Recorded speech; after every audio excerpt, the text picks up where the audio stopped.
Shiva Shiva Shiva Shiva Shiva Shiva Shiva Shiva Shiva Shiva Shiva.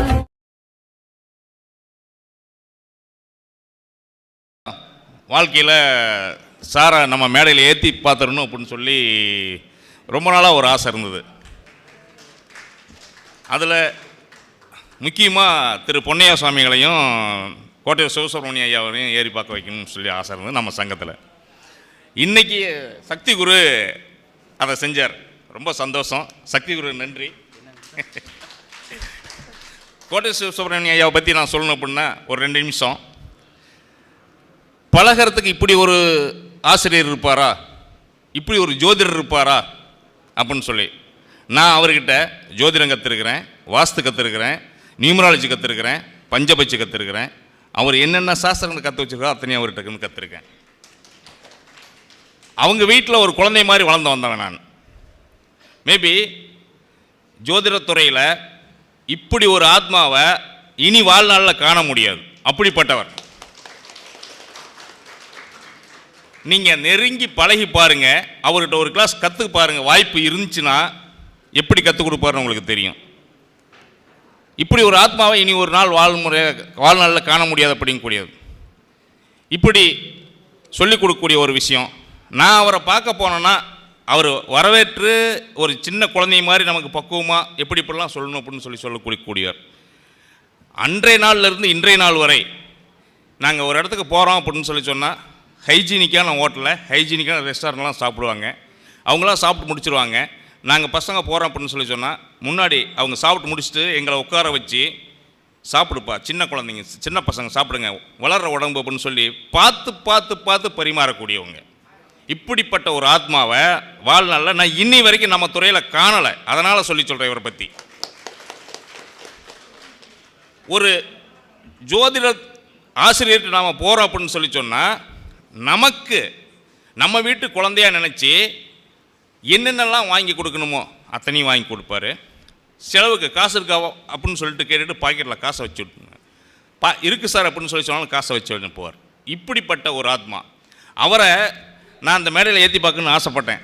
சக்தி குரு இந்த வருஷம் அவரை கூப்பிடணும்னு சொன்னார். ரொம்ப சந்தோஷம் அப்படின்னு சொல்லி நினச்சேன். சக்தி குருவும் அவர்கிட்ட கற்றுருக்காங்க கிளாஸு. அவங்க வீட்டிலேயே போய் கற்றுருக்காங்க. இப்போ இவரை பற்றி நாம் சொல்லணுன்னா பத்திரிக்கை துறை இப்போது காலகட்டத்துக்கு முன்னாடி 1990 பத்திரிக்கையில் எழுதிக்கிட்டு இருக்கக்கூடிய கட்டுரைகள், டிவி ப்ரோக்ராம்லாம் பண்ணிகிட்டு இருக்கக்கூடியவங்க.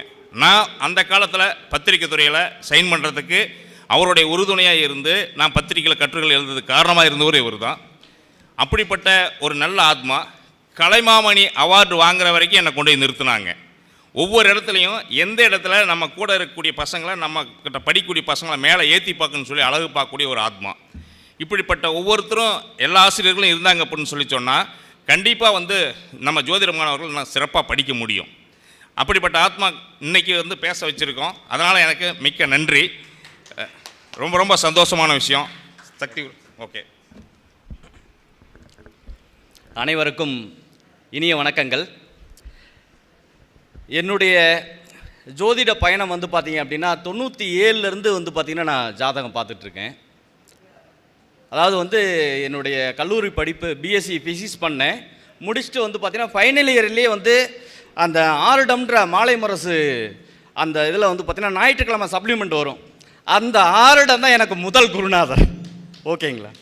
அந்த ஆருடம் புத்தகம் இன்னமும் வச்சுருக்கேன். அந்த 2, 3, 5, 6 வருஷ காலகட்டம் அந்த ஆருடம் புக்கு வந்த வரைக்கும் இருக்கிறது பார்த்தீங்கன்னா வச்சுருக்கேன்.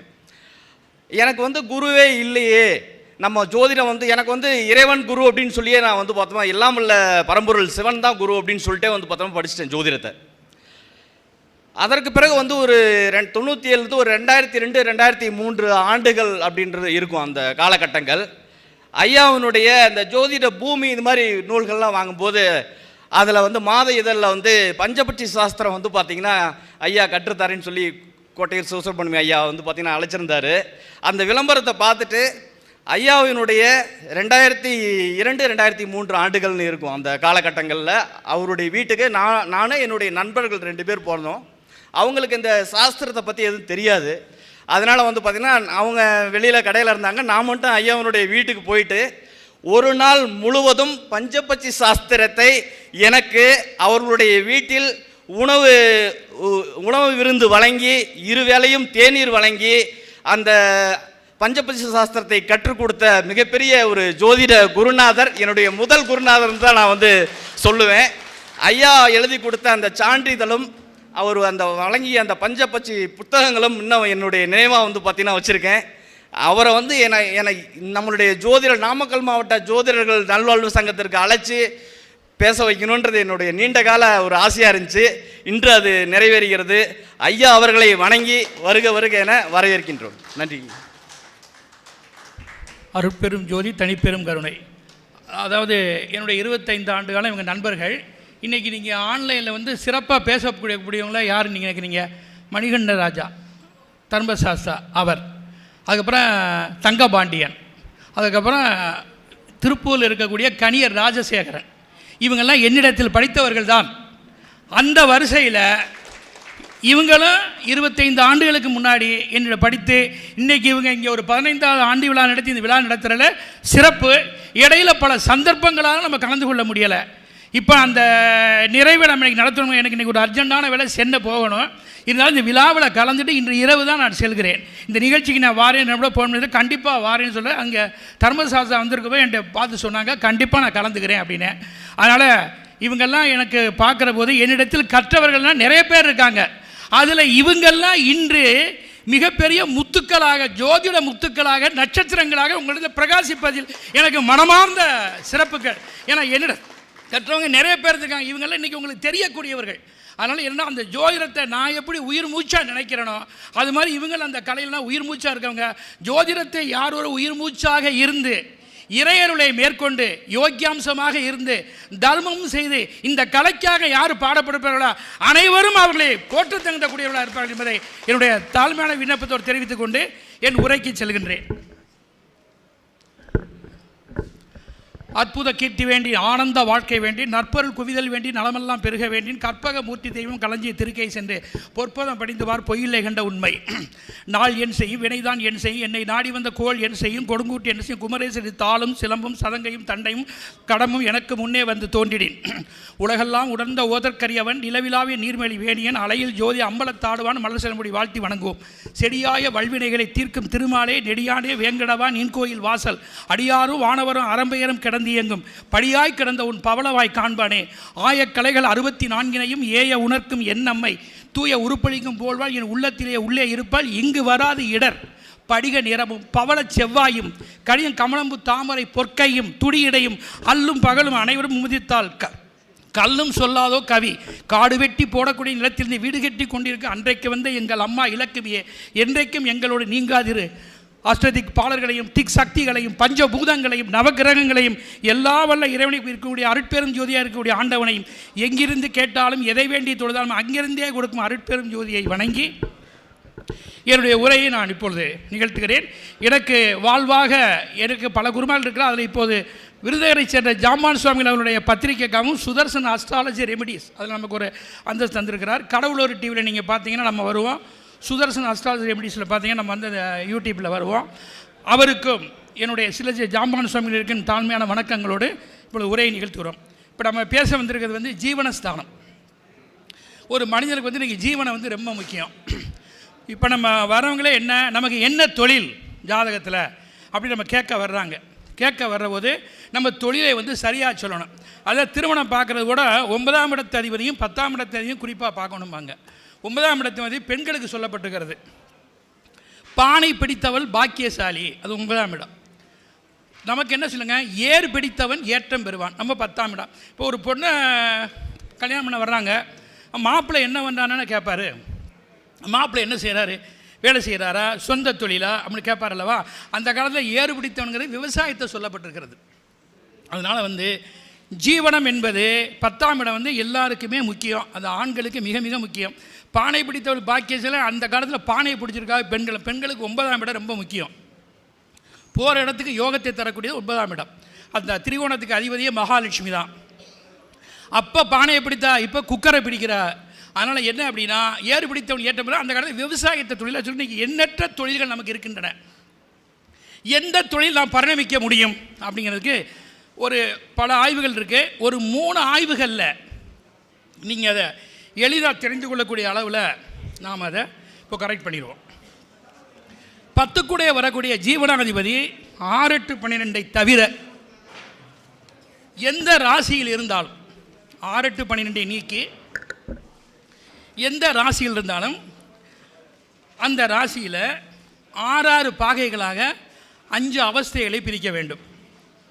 1 to 6 பாலி அவஸ்தை, 7 to 12 கௌமார அவஸ்தை, 13 to 18 யவன அவஸ்தை, 19 to 24 விருத்தா அவஸ்தை, 25 to 30 மிருத்தி அவஸ்தை. இது ஆண் ராசிகளில். இதை தலைகீழாக கொண்டு போனீங்கன்னா பெண் ராசிகள். இதில் பாலி அவஸ்தையில் இருக்கக்கூடிய கிரகங்கள் சுபம், கௌமார அவஸ்தையில் இருக்கக்கூடிய கிரகங்கள் சுபம், யவன அவஸ்தையில் இருக்கக்கூடிய கிரகங்கள் சுபம், விருத்த அவஸ்தையிலையும் மிருத்தி அவஸ்தையிலையும் ஆண் ராசியில் இருக்கக்கூடிய கிரகங்கள் அசுபம். பெண் ராசிகளில் மிருத்தி அவஸ்தையில் இருக்கக்கூடிய கிரகங்கள் அசுபம், விருத்தி அவஸ்தைகளில் இருக்கக்கூடிய கிரகங்கள் அசுபம், யவன அவஸ்தை ரெண்டிலுமே நியூட்ரலாக வரும், அது ரெண்டுக்குமே சுபம். கீழே வரக்கூடிய கௌமார அவஸ்தையும் பாலி அவஸ்தையும் இதுக்கு சுபமாக மாறும். மேலே சொன்ன 3 அவஸ்தைகள் 2 அவஸ்தைகள் அசுபமாக மாறும் பெண் ராசிகளில்.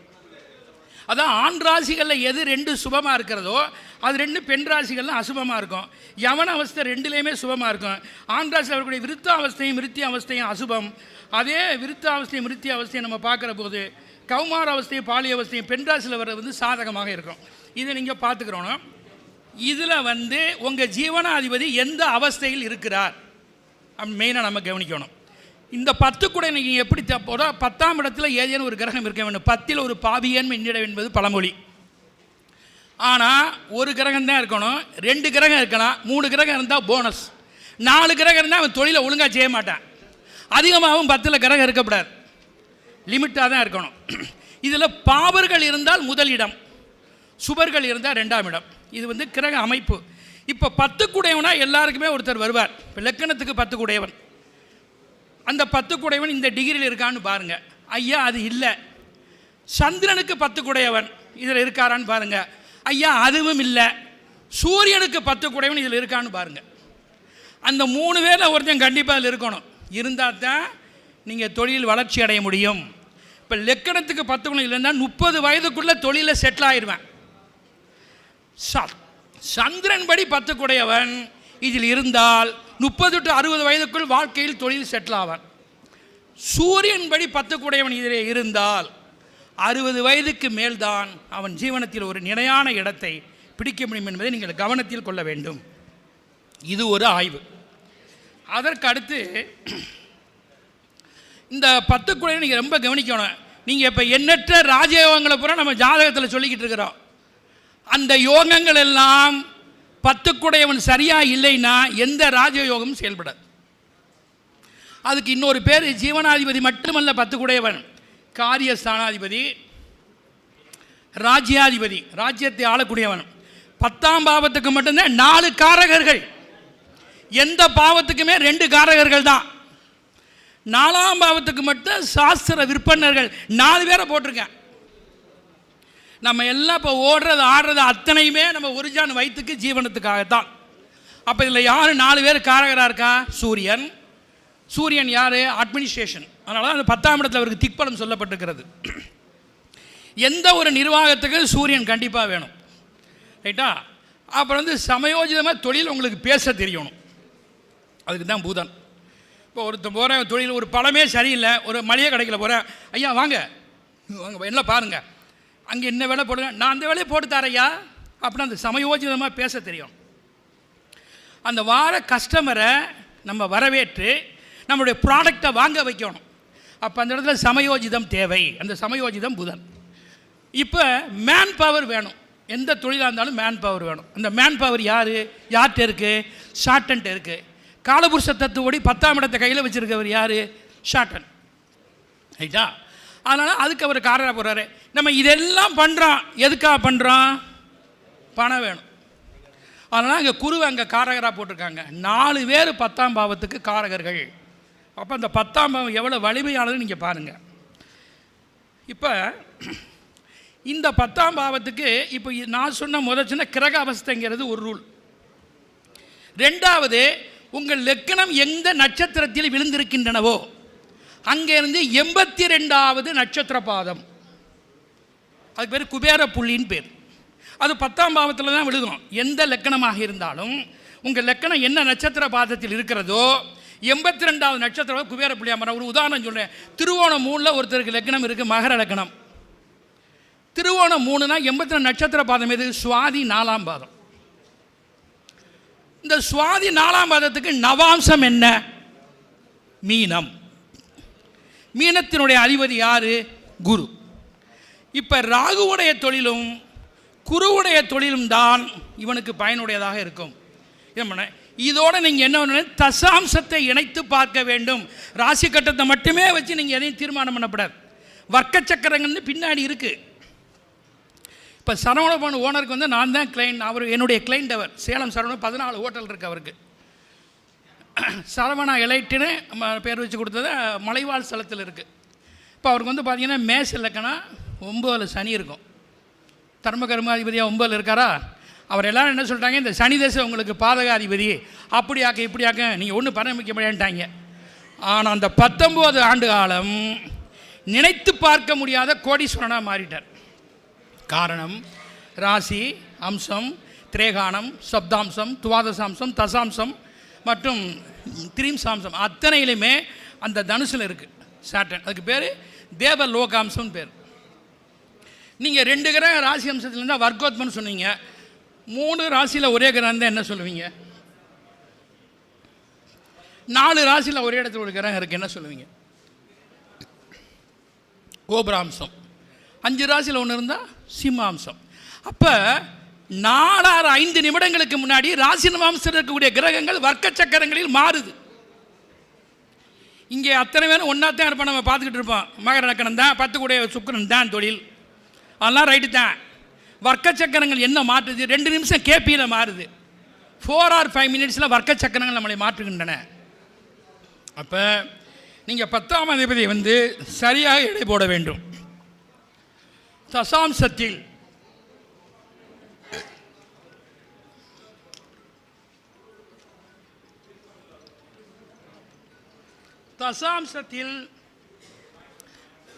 ராஜ கிரகங்கள்னு சொல்லக்கூடிய சூரியன், குரு, செவ்வாய், சனீஸ்வரன் எடுக்கலாம். ஆட்சி உச்சமாக இருந்தால் பெரிய லெவலில் அவன் பதவியில் இருப்பான். IAS, IPS, IRS, IFS, Indian foreign service, இதில் கண்டிப்பாக இருப்பேன். கலெக்டராக இருப்பேன், கவர்னராக இருப்பேன். தசாம்சம் தீர்மானம் பண்ணுறது. 10 கூடைய கிரகம் ஆட்சி உச்சமானாலும் தொழில் அவனுக்கு நன்மையாக வரும். இங்கே 10ல் கிரகம் இல்லைனாலும் அவசியம் இல்லை. தசாம்சம் தொழிலை தீர்மானம் செய்யும். 10ஆம் இடத்தை ஒமிஷன் செய்யப்பட்டதை தசாம்சம் எடுத்து நிறுத்தி விடும். ரைட்டா? அங்கே 2 கிரகம் ஆட்சியாக இருந்தால் 2 தொழில் பண்ணுவான். 2 கிரகம் உச்சமாக இருந்தால் அவன் 2 தொழில் பண்ணுவான். 3 கிரகம் ஆட்சி உச்சமாக இருக்குது, 3 வகையான தொழில் அவன் ஈடுபட்டிருப்பான். அப்போ நீங்கள் தசாம்சத்தை வச்சு தான் நீங்கள் தொழிலை வந்து நிர்ணயம் செய்ய வேண்டும். ரைட்டா? அதனால் அந்த 82வது நட்சத்திர புள்ளியில் வரக்கூடிய அந்த கிரகம் தசாம்சத்தில் என்னவா இருக்குன்னு பாருங்கள். அந்த காரகத்தன்மையுடைய தொழில் தான் அந்த ஜாதகருக்கு அமையும். அதில் எந்த மாற்றம் இல்லை. இதை நீங்கள் தேர்வு செய்துக்கிறீங்க. இப்போ ஜோதிடத்தோடு தேர்வு செய்கிறது அல்லாது பொதுவாக வந்து ஜீவன கிரகமாக இருக்கக்கூடிய 10 கூடையத்துக்கு யார் 10ஆம் இடத்துக்கு கேந்திரங்களில் 10ஆம் இடத்துக்கு யார் அதிபதி நீங்கள் பார்த்தீங்கன்னா மகாவிஷ்ணு. இப்போ அந்த அம்மா ஒருத்தர் 4ஆம் இடத்தை வந்து காலைல பேசுனாங்க. 4ஆம் இடத்துக்கு பிரம்மா, 7க்கு சிவன், 10க்கு விஷ்ணு. அப்போ திரிகோணம் 1க்கு சக்தி, 5க்கு சரஸ்வதி, 9க்கு மகாலட்சுமி. இப்போ அவங்களோட வாஸ்துல ஏதோ சொன்னாங்க, நல்ல தகவல் சொன்னாங்க. அவங்க இப்போ எனக்கு நவமணிக்கு ஒரு இடத்துல சண்டை வந்துருச்சு. நீங்கள் வாஸ்து வார அன்னைக்கு தனியாக நாள் இருந்தாலோ அவங்க சொன்னாங்க பார்த்தீங்களா, மரண யோகம், பிரதம திதி, சதுர்த்தி திதி அவங்க சேர்க்கலை. ஆனால் சதுர்த்தி திதியை வந்து நம்ம நிறைய முகூர்த்தத்துக்கு போய் எடுக்கிறோம். அதாவது நன்மை இல்லாத திதியில் ஒன்று தான் சதுர்த்தி கணக்கு சொல்லப்படுது. சதுர்த்தசி திதி அதுவும் நன்மை இல்லாத திதி. ஆனால் நிறைய இப்போ முகூர்த்தம் நம்ம எடுத்துகிட்டு இருக்கிறோம். அதான் அவங்க என்ன சொன்னாங்க, இந்த பிரதம, அஷ்டமி, நவமி, அதோட மரண யோகம் வரனால வாஸ்து செய்யாதீங்கன்னு அந்த அம்மா இப்போ 4ஆம் இடத்தை பற்றி பேசுகிற உண்மையில வரவேற்க தகுந்த விஷயம். இப்போ நாம் அதுக்கு மேலே போய் என்ன பண்ணுவோம், பஞ்சபட்சி படி வாஸ்து வரனா நன்மையாக இருந்தால் தான் வீட்டை துவக்கணும். இல்லைன்னா பெரிய கோளாறு வந்துடும். இப்போ நம்ம வாஸ்துன்னு தெரிஞ்சு வச்சுருக்கோம். ஒரு நிறுவனத்தை பார்க்க போகிறோம், ஜோதிடம் பார்ப்போம், எண்ணியலில் நம்பர் பார்ப்போம், அதுக்கப்புறம் வாஸ்து பார்ப்போம். வாஸ்துவில் ரெண்டும் பார்ப்போம், மனையடி வாஸ்து, அது உள் வாஸ்து, வெளி வாஸ்து. அதுக்கப்புறம் என்ன ரெட்டிஃபிகேஷன், அந்த ரெட்டிஃபிகேஷனை பஞ்சபூதங்களில் கொண்டு போவோம். ரைட்டா? அதில் வந்து இந்த தனியாக நாள் வரக்கூடிய நாட்களில் பஞ்சபூதம் சரியாக இயங்காது. பஞ்சபூதத்துக்கும் வாஸ்துக்கும் நிறைய தொடர்பு இருக்குது, அதில் ஒன்றும் மாற்றம் கிடையாது. அதனால் வாஸ்து நாள் ஆரம்பிக்கணும்னு எந்த கட்டாயம் இல்லை, வேறு நாளில் நீங்கள் ஆரம்பிக்கலாம். அது உங்களுக்கு நன்மையாக இருந்தால் நீங்கள் செய்யலாம். நீங்கள் வாஸ்து இப்போ நம்ம இவர் வந்திருக்கார் நந்தா கோவல், நம்ம நண்பர் தான். இவங்க எல்லாம் பேசுகிறீங்க, காலாண்டரில் என்ன அடிக்கிறேன், ஆவணி மாதம் காலையில் வாஸ்து நாள் அடிச்சிருக்கேன். நீங்கள் பார்த்தீங்களா யாராவது? பஞ்சாங்கத்தில் இருக்கிறது ரைட்டு சார், எந்த பஞ்சாங்கம் தவறாக சொல்லலை. அதை பார்த்து ஒரு பெரிய கம்பெனி வாஸ்து பண்ணியிருக்கு, நான் எடுத்து வச்சுருக்கேன் ரெக்கார்டு. அப்போ காலாண்டர் அவன் என்னதான் அங்கே உட்காந்து அடிச்சுக்கிட்டு நடக்கிறான். ஆவணி மாதம் மட்டும் வாஸ்து காலையில் வராது, மாலையில் தான் வரும். அவன் காலையில் அடித்து அதை வாஸ்து பண்ணி கூட நிறைய பேர் பண்ணிக்கிட்டு இருக்கிறேன். நான் ஒருத்தரை பார்க்க போனேன், ஆவணி மாதம் காலையில் பண்ணியிருக்கேன். என்ன நீ காலை பண்ணியிருக்கேன், எங்கே வாஸ்துன்னு சொல்லியிருக்குன்னு காலாண்டரை காட்டுறேன். என்ன செய்யுது நம்ம? அது மாதிரி நேரங்காலங்களில் பார்த்து நம்ம எதையும் செய்யணும். இப்போ ஜோதிட ரீதியில் தொழிற்கரத்தில் என்ன நம்பரில் நீங்கள் வைக்கணும் அப்படின்னு ஒன்று இருக்குல்லவா? இப்போ சூரியன் உங்களுக்கு அதிர்ஷ்ட கிரகமாக ஜாதகப்படி வந்தால் 28, 37, 46, 73, 100 இதில் வர்ற மாதிரி தான் உங்களுடைய பேர் நிறுவனங்கள் இருக்கணும். இதை தவிர வேறு நம்பரில் இருக்கக்கூடாது. அதே மாதிரி பார்த்தீங்கன்னா சந்திரன் உங்களுக்கு அதிர்ஷ்ட கிரகமாக வருது, தொழிலுக்கு ஒரு பேர் வைக்கணும்ல. இப்போ தொழிலை ஜோதிடத்திலே தேர்வு செஞ்சுட்டீங்க, அந்த தொழில் வளர்ச்சி பிறகு எண்கள் தேவைப்படுமே, வசீகர எண்களில் பேர் வைக்கணும்ல, பேருக்கும் நிறுவனம் இருக்கணும்ல. அப்போ 2 அதிர்ஷ்ட சந்திரன் உங்களுக்கு அதிர்ஷ்ட கிரகமாக வந்தால் உங்கள் தொழிலில் 29, 38, 74, 102 கரெக்டாக முடியணும். இதில் தொழிலுக்கானது மட்டும் இல்லை, உங்கள் மொபைல் நம்பர், வண்டி நம்பர் எல்லாமே இந்த நம்பர்லாம் இருக்கணும் அதிர்ஷ்ட நம்பராக வந்தால். இப்போ 3ஆம் நம்பர் உங்களுக்கு வந்து குரு பகவான் உங்களுக்கு அதிர்ஷ்ட கிரகமாக அதிர்ஷ்ட எண்ணாக வந்துட்டார் அப்படின்னா 30, 48, 57, 93 தான் அந்த பெயர் நிறுவனங்கள் இருக்கணும். இப்போ 4ஆம் நம்பர் வந்து உங்களுக்கு அதிர்ஷ்ட நம்பராக ராகு பகவான் வந்துடுறார், தேர்வு செய்துடுறோம். 22, 31, 56, 67, 103 தான் அவங்களுடைய அந்த பெயர் நிறுவனங்கள் இருக்கணும். எண் 5 14, 41, 50, 95, 86 அந்த பெயர் நிறுவனங்கள் இருக்கணும். எண் 6 15, 24, 60, 96, 87 இதில் கரெக்டாக முடிகிற மாதிரி உங்களுடைய பெயர் நிறுவனங்கள் இருக்கணும். 7 வந்து பார்த்தீங்கன்னா 43, 70, 79, 106 இதுவும் நன்மையே. 8 அதிர்ஷ்ட நம்பர் நிறைய பேருக்கு வரும், நீங்கள் 8 வந்து தவிர்க்கப்படாது. 8 வந்து முக்கியமான எண். யாருக்கு 8 அதிர்ஷ்ட நம்பராக வரும்? ரிஷப துலா லக்கணத்துக்கு சனி முக்கிய யோக கிரகம், மிதுனம் கன்னியா லக்கணத்துக்கு சனி முக்கிய யோக கிரகம். ஒரு திரிகோணத்தை கையில் வச்சுருக்கிறார். ரிஷப துலானத்துக்கு கேந்திரத்தையும் திரிகோணத்தையும் சேர்த்து வச்சுருக்கிறார். அப்படிப்பட்ட சனி நீங்கள் யோகாதிபதியாக வர நிறைய, அதாவது ஒரு சனி யோகாதிபதியாக வர்றது குறைவு, ஆனால் வந்தால் அது அவங்க நல்லா ஆர்டிஓ ஆஃபீஸரோட 8 போட சொல்கிறேன். அது மட்டும் இல்லை, எல்லா எண்ணையும் நீங்கள் எழுதிங்கன்னா கீழே வரும். எல்லா எண்ணையும் எழுதி பாருங்கள், 8ஆம் நம்பர் மேலே போகும். 2 பூஜ்ஜியம் தான் 8 தான். கண்ணாடி பூஜ்ஜியத்துக்குள்ளே ஒரு ராஜ்யத்தை ஆண்டு கொண்டு இருக்கிறான் மனிதன். அடுத்து வந்து ரஜினிகாந்துக்கு நான் 8 8 மனித வாழ்வை பிரிச்சுக்க, எந்த 8ல் நீ இருந்தால் தெரிஞ்சுக்கோன்னார். இப்போ 8 எவ்வளோ முக்கியம் பாருங்கள். ஆர்டி ஆஃபீஸில் 8 போட்டால் தான் லைசன்ஸு. அது மட்டும் இல்லை, நட்சத்திரத்தை எண்ணி பாருங்கள், அவருடைய நட்சத்திரம் மட்டும்தான் 8ல் முடியும். பூசம் 8, உத்திரட்டாதி 17, அனுசம் 17, உத்திரட்டாதி 26 அல்லவா? வேறு எந்த நட்சத்திரத்துக்கும் 8 சேர்ந்து வராது, வேறு நம்பர் வரும். 8ஆம் நம்பர் கலியுக ராஜா சனீஸ்வரர் ஒருத்தருக்கு யோக கிரகமாக வந்து விட்டால் அள்ளி கொடுப்பதில் அவருக்கு நிகரானவர் யாரும் கிடையாது. அப்படி பெறும்போது 80, 35, 62, 71, 98, 107 நிறுவனம் வச்சா நன்மை. எண் 9 உங்களுக்கு அதிர்ஷ்ட கிரகமாக வந்தால் தொழிலை நீங்கள் என்ன நம்பர் வைக்கணும்? அதாவது 72, 81, 90, 108 இது மாதிரி எண்களில் உங்கள் பேர் வச்சுருந்தா 9ங்கிற பேர் மட்டுமே வரும், நிறுவனங்கள் வராது. அதனால் இந்த எண்களை நீங்கள் கரெக்ட் பண்ணி வச்சுக்கிற வேண்டும். இது வந்து எண்ணியல்ல, முதல் சொன்னது ஜோதிடம், அதுக்கப்புறம் எண்ணியல்ல. வருஷம் முடிஞ்ச உடனே நம்மளுடைய தொழில் கிரகம் என்னமாக வருதுன்னு பார்க்கணும். தொழில் கிரகத்தினுடைய ஜீவனாதிபதி யார்? இதை வந்து பஞ்சபூத அடிப்படையில் பிரிச்சலாம். நெருப்பு ராசிகள் 3 இருக்குது, மேசம், சிம்மம், தனுசு. இந்த நெருப்பு ராசி தொழில் கிரகமாக வந்தால் நீங்கள் இறைவன் வந்து அக்னீஸ்வரராக இருக்கார், சிவன். அண்ணாமலை உண்ணாமலைங்கிற ஒரு புறம், திருவண்ணாமலை கண்டிப்பாக நெருப்பு ராசி யார் 10ஆம் இடமாக வருதோ திருவண்ணாமலை கண்டிப்பாக தரிசனம் செய்ய வேண்டும். இதற்கு இடையில் திருவண்ணாமலை அல்லாது அக்னீஸ்வரராக சிவன் எங்கெல்லாம் இருக்கிறாரோ, இப்போ திருப்புகலூரில் அக்னீஸ்வரராக இருக்கார், கஞ்சனூரில் அவர் அக்னீஸ்வரராக இருக்கார், திருக்கழுக்குன்றத்தில் அக்னீஸ்வரராக இருக்கார். இந்த இறைவனை பூரா வருடத்துக்கு ஒரு முறை நீங்கள் போய் பார்த்து அவருக்கு அபிஷேகம் பண்ணி சிவப்பு வஸ்திரங்கள் சாற்றி உங்கள் குலதெய்வத்தை வணங்கி இங்கு சென்று வர வேண்டும். அதுவோ நீங்கள் எப்போதுமே அதிகமாக தீபம் போடலாம் இறைவனுக்கு. தீபத்துக்கான இப்போ நான் செய்ய ஒரு தொழிலதிபர் ஒரு மூலவருக்கு வருடம் முழுவதுக்குமே எண்ணெய் கொடுக்குறார் அங்கே தீபம் எரிவதற்கு. ஒருவர் அந்த பொங்கல் செய்வதற்கு நான் ஏற்றுக்கொள்கிறேன் 6 மாதத்துக்கு, அந்த மாதிரி செய்யலாம். அது மாதிரி நீங்கள் செய்யலாம். இது வந்து நெருப்பு ராசிகள். அடுத்து பூமி ராசியாக வர்றது எது? ரிஷபம், கன்னி, மகரம். இப்போ இது 10ஆம் இடமாக வந்தால் பூமியிலேருந்து விளையக்கூடிய தானியங்கள் இவற்றையெல்லாம் இறைவனுக்கு தானம் செய்வது, அரிசி கொடுப்பது, பருப்பு கொடுப்பது, காய்கறிகளை வழங்குவது அன்னதானத்துக்கு. இந்த பூமி ஸ்தலம் என்று பல ஸ்தலங்கள் இருக்கின்றன. வராக பெருமாள் அங்கே சிறுவாபுரி முறை அங்கே சிறப்பு பெற்றிருக்கிறார். சென்னையில் யாருன்னு கேட்குறீங்க? பூமிக்கு சம்பந்தமான ஒரு கடவுள் தான். அதே மாதிரி எங்களுக்கு பார்த்து செவலுன்னு ஒன்று இருக்குது. அங்கே வந்து வீடு விற்காதவங்க கூட அதுக்கு வேண்டுனானா உடனே வீடு விற்றுரும். ஆனால் அங்கே நீங்கள் தர்மம் பண்ணணும், சாமியை வேண்டணும், அங்கே ஏமாற்ற முடியாது அவரை. ரைட்டா? அது மாதிரி பண்ணிங்கன்னா ரைட்டு. திருப்புகலூர், ஏன்னா நாவுக்கரசர் ராத்திரி முழுவதும் சாமியை தரிசனம் பண்ணிவிட்டு செங்கலை தலைக்கு வச்சு படுத்திருக்கார். நாளைக்கு இறைவனுக்கு கோயில் கட்டணும்னு விடிஞ்சு எந்திரிச்சு பார்த்தோன்னா செங்கல் தங்கமாக மாறிடுச்சு. இப்போ அக்கா நாம் படுத்தா மாறுமா? மாறாது. அப்படியே மாலை நம்ம எடுத்துக்க வந்துடுவோம். ஆனால் அவர் அங்கே கோயில் கட்டினார். அதனால தான் திருப்புகலூர்லேருந்து சாமி கும்பிட்டு வீடை கட்டுறதுக்கு செங்கல் வாங்கிட்டு வாங்கன்னு சொல்கிற காரணம் வந்து நாவுக்கரசரால் ஒரு சிறப்பு பெற்ற ஒரு அற்புத ஸ்தலங்கள். இந்த மாதிரி பூமி ஸ்தலங்களுக்கெல்லாம் நீங்கள் வருட ஒரு முறை 10ஆம் இடமாக வரக்கூடிய அந்த ராசி 10ஆம் இடமாக இருந்தால் பூமியில் கூடிய இறைவனுக்கு சமர்ப்பணம் செய்வதும் இந்த இடங்களுக்கு நீங்கள் சென்று தரிசிப்பதும் நன்மையே. அது மட்டுமல்ல, இந்த பூமி ராசியில் வரக்கூடிய எல்லா கிரகங்களுமே சவுத்து டைரக்ஷனில் இருக்கும். முதல்ல நெருப்பு கிழக்கு, எல்லா இறைவனுமே கிழக்கே இருப்பாங்க.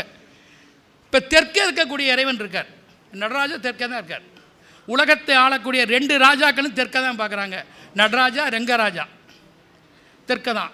தெற்க பார்க்கக்கூடிய நிறைய கடவுள் இருக்காங்க. அவங்கள எந்த ஆலயம்னு பார்த்து நீங்கள் கரெக்டாக போய் வணங்கணும். பூமியிலேருந்து வரக்கூடிய பொருள்களை தானம் பண்ணணும். இது வந்து பூமிக்கு. காற்று ராசிகள் மிதுனம், துலாம், கும்பம், இவங்கெல்லாம் ஒன்றும் பண்ண வேண்டாம். இவங்க வந்து அறிவை ஆற்றலாக கொண்டு செய்யக்கூடிய தொழில்கள். பாமாலை பூமாலை இறைவனுக்கு படைப்பது, மனதார பாடுறது, பூமாலைகளை சமர்ப்பணம் செய்கிறது இறைவனுக்கு. இது இந்த காற்று ராசிகளுடைய டைரக்ஷன் எது? மேற்கு. மேற்கு பார்த்த கடவுள் நிறைய இருக்கார். பழனி முருகன் மேற்கு பார்த்தவர் தான். மேற்கு பார்த்த ஒரு சிவன் வந்து கபாலீஸ்வரர். நிறைய கடவுள்கள் மேற்க பார்த்துருக்காங்க. மேற்க பார்த்த ஒரு கடவுளுக்கு பரிகாரம் செஞ்சீங்கன்னா 100 கிழக்க பார்த்த கோவிலுக்கு செய்த பரிகாரம் மேற்கே இருக்குது. அதில் எந்த மாற்றமே கிடையாது. மேற்க பார்த்த பெருமாள், மேற்க பார்த்த விநாயகர், மேற்க பார்த்த முருகன், மேற்க பார்த்த சிவன், இவங்களுக்கு ரொம்ப முக்கியம். அது மட்டும் இல்லை, இவங்க மாலைகள், வழிபாட்டு பாடல்கள் இதெல்லாம் கொண்டு அந்த இறைவனை வழிபாடு செய்தால் நன்மையே. இப்போ நீர் ராசி வந்து 3 இருக்குல்லவா? கடகம், விருச்சகம், மீனம். இவங்க எப்போவுமே இறைவனுக்கு அதிகமாக அபிஷேகம் பண்ணணும். யாராவது நடந்து போகிறாங்க, தண்ணீர் தானம் பண்ணணும், கிரஸ் தானம் பண்ணணும், மோர் தானம் பண்ணணும். வசதி இருக்குது, இளநீர் தானம் பண்ணலாம். இறைவனுக்கு அதிகமாக அவங்க அபிஷேகம் பண்ணலாம். அது மட்டும் இல்லை, இது எந்த டைரக்ஷனை குறிக்கும்? நார்த்து டைரக்ஷனை குறிக்கும். வடக்கே இருக்க கடவுள் யாரு? கற்பக கணபதி வடக்கே இருக்கார். வடக்கே இருக்கக்கூடிய 304 சிவாலயங்களில் 3 இடத்துல சிவன் வடக்கில் இருக்கார். எங்கே யாராவது ஒருத்தர் சொல்லுங்கள் பார்ப்போம் எங்கே இருக்கான்னு. இங்கே பக்கத்தில் அருகாமையிலே ஒரு இடத்துல ஒரு வடக்கே இருக்கார். ஒன்று சென்னையில், இன்னொன்று சிதம்பரத்துக்கு அங்கிட்டு காட்டு மன்னார்குடி, இன்னொன்று அருகில் நான் சொல்லிடுறேன் குளித்தலை கடம்பனேஸ்வரர் வடக்க பார்த்து இருக்கார். அது மாதிரி வடக்க பார்த்த முருகன், வடக்க பார்த்த அம்மன், வடக்க பார்த்த பெருமாள், வடக்க பார்த்த சிவன். திருப்பரங்குன்ற முருகன் வடக்கு பார்த்தவர். இந்த மாதிரி வடக்கு பார்த்த கடவுள்களுக்கு செல்வது, நீர் அபிஷேகங்கள் பண்ணுவது, நீர் தானம் செய்வது. ஒருத்தர் கோவிலுக்கே போர் போட்டு கொடுத்துருக்கார். இப்போ நான் உங்களை போர் போடுங்கன்னு சொல்லலை, உங்களால் முடிஞ்ச தான தர்மம் செய்யுங்க. அவர் வசதி இருக்காது, போர் போடுறார், அது வேறு விஷயம்.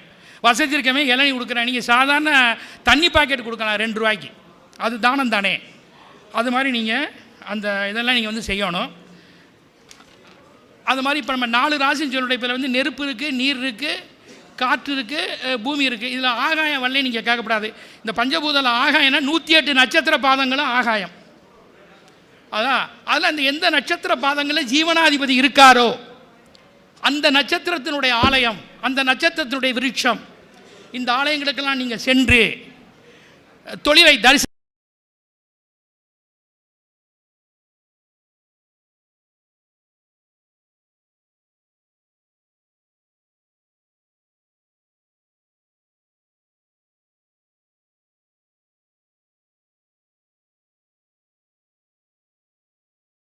தொழிலில் பார்த்துட்டு இருக்கிறான்.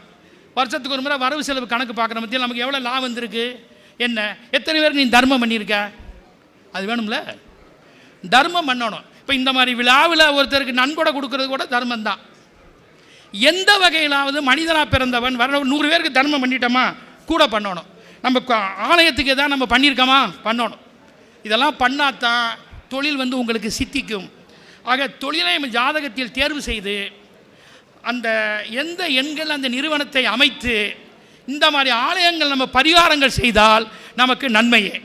இந்த ஆலய வழிபாடுன்னு ஒன்று இப்போ இருக்கிற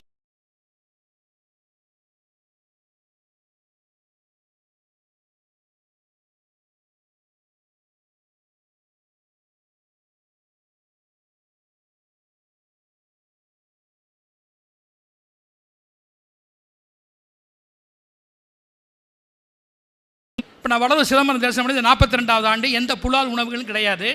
வள்ளலாருடைய ஈடுபாடு. சிதம்பரம் நடராஜுடைய அர்த்தஜாமம் பார்த்துருவேன். நீங்கள் எல்லோருமே அத்தனைக்கும் சிவாலயத்தினுடைய head of the department Chidambaram Natarajar. விஞ்ஞானத்தை சொல்லியிருக்கேன். அவருடைய கால் விரலில் உலகமே இருக்குன்னு சொல்லப்பட்டிருக்கிறது. அந்த குஞ்சித பாதத்தை தான் எடுத்து பள்ளியறை தரிசனமாக செய்யப்படுகிறது. அந்த பள்ளியறத்தை நீங்கள் ஒரு டீ பார்த்துட்டிங்கன்னா 108 சிவாலயம் பார்த்த பலன் சிதம்பரத்தில் மட்டுமே. நம்ம உடம்புலே அவர் ஹார்ட்டாக இருக்கக்கூடியவர். லேப்டாப் இதை இயக்கிக்கிட்டு இருக்காரு. நின்று போச்சுன்னா அந்த லேப்டாப்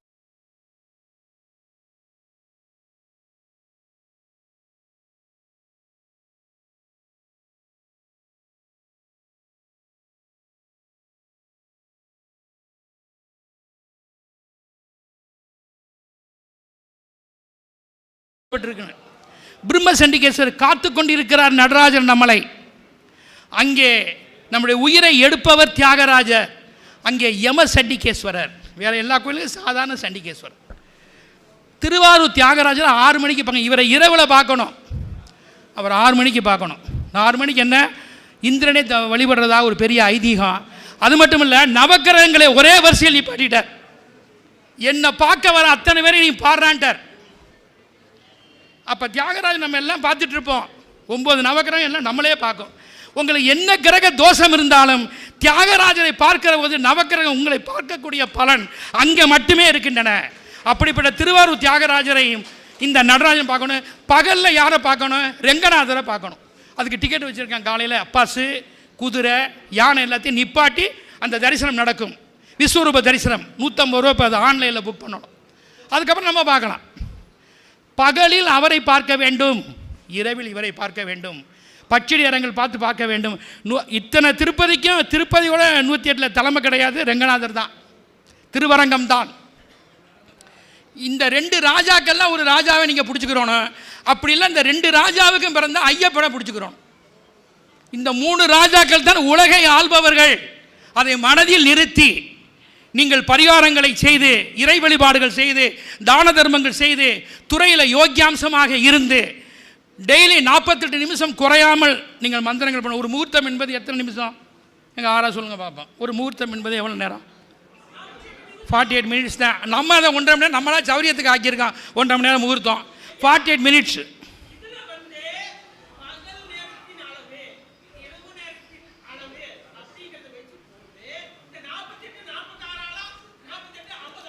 சரி, அதை படிக்கலாம்.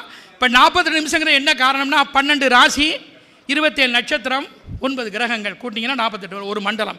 இந்த 40 நிமிஷம் முகூர்த்தம் மட்டுமல்ல, தினசரி நீங்கள் இறைவனை பிரார்த்திக்கணும். பிரார்த்திக்கிறீங்களா? இல்லை 24 நிமிஷமாவது மனிதனாக பிறந்த ஒரு தினசரி பிரார்த்தனை செய்யணும். 24 மினிட்ஸ். ஐயா ரொம்ப இல்லை, நான் அவசரமாக போகிறேன், வேலைக்கு போகிறேன், 12 நிமிஷம் ப்ரேயர். நாளில் ஒரு பகுதி. இந்த 84 ஒரு முகூர்த்தம் தினசரி யார் ஒருவன் பிரார்த்தனை செய்து கொண்டிருக்கிறானோ 100 பேர் குறையாமல் தர்மம் செய்து கொண்டிருக்கிறானோ, சில ஸ்தலங்களுக்கு சென்று வழிபாடு செய்து கொண்டிருக்கிறானோ, தொழிலில் நேர்மையாக இருக்கணும், ஈசன் அவனை பற்றி கொள்வார். இறைவன் நம்மிடத்தில் இருக்கும். அதுதான் ஒரு வாசகம் இருக்கு, திருமகன் அருளை பெற்றிடாதவனுக்கும் தெய்வத்தை பணிஞ்சிடாதவனுக்கும் தருமனை போல் நளினமாக உரைத்து தாம்பூலம் தட்சணையின்றி வருவோருக்கும் தர்க்கவாதிகளுக்கும் கஞ்சங்களுக்கும் ஜோதிடம் உரைக்காதே. இதை நான் சொல்லலை, மங்கனேஸ்வரியம்ங்கிற ஒரு நூல் சொல்லுது. நீங்கள் வர்ற ஜோதிடருக்கு இங்கே எழுதி வைக்கணும், இதை பாடுறான், நான் அவர்கிட்ட போனேன், இவர்கிட்ட போனேன், அவர் அந்த யோகம் இருக்குனாரு, இந்த யோகம் இருக்குனாரு, அப்படினாரு இப்படினாரு. இது வந்து கிளீனாக சொல்லப்பட்டிருக்கு. அதனால் உங்கள் திருமகன் அருள் உங்களுக்கு வேணும், எல்லோருக்குமே வேணும். திருமகன் அருள் எங்கிருந்து வரும்? நம்மளுடைய இறை சக்தி, நம்மளுடைய வழிபாடு, நம்மளுடைய அம்சம், ஒரு தொழில் பற்றுதல், இதனால தான் வரும். ரைட்டா? அதான் யாவர்க்குமா உண்ணும்போது ஒரு கைப்பிடி, யாவர்க்குமா பசுவுக்கு ஒரு வாயுரை, யாவர்க்குமா உண்ணும்போது ஒரு கைப்பிடி, பசுவுக்கு ஒரு வாயுரை, யாவர்க்குமா இன்னுமோர் இன்னுரை தானே, பிறருக்கு இன்னுரை தானே 4வதாக சொல்கிறார். முதல் சொல்கிறாங்களா திருமூலர், உணவை சொல்லிட்டார். 4வது என்ன சொல்ல, ஓன்ட்டான் ஆறவன், நீ நல்ல வார்த்தை சொல்லி அனுப்பு, பிறருக்கு இன்னுரை தானே. ரைட்டா? அதனால் எனக்கு ஒரு நல்ல வாய்ப்பை தந்த அத்துணை உள்ளங்களுக்கும் நன்றி கூறி விடைபெறுகிறேன். நன்றி, வணக்கம்.